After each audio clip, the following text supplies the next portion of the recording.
Evaluate the determinant of the 3 by 3 matrix 3, 4, 2, negative 2, negative 5, 4, and 0, 5, negative 3. To evaluate the determinant of a 3 by 3 matrix, we take the element that's in the first row, first column, 3, and then multiply that by the determinant of the 2 by 2 matrix that we get by eliminating the first row and the first column, which contains that element. So we would have negative 5, 4, 5, negative 3.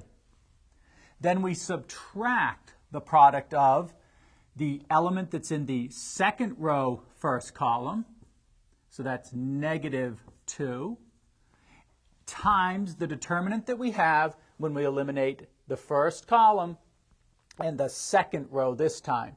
So that would be 4, 2, 5, negative 3. 4, 2, 5, negative 3.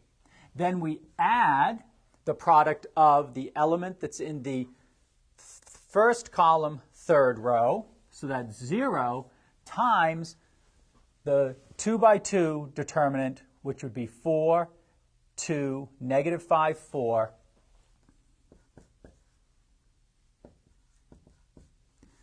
And of course, very quickly, this, because we're multiplying by 0, will give us 0, so we don't need to concern ourselves with that from here on out.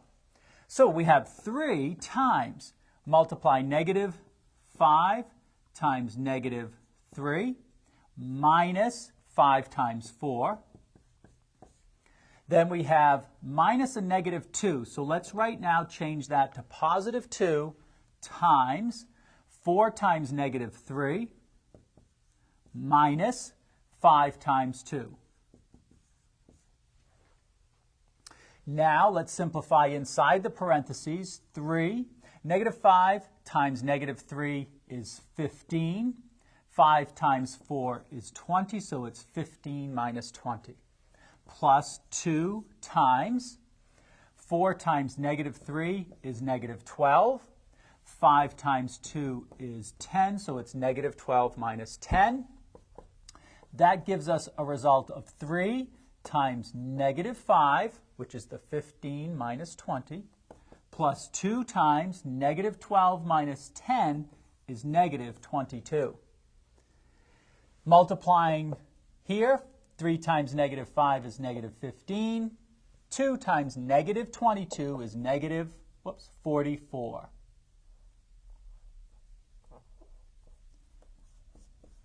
And now we combine negative 15 minus 44, and that gives us negative 59.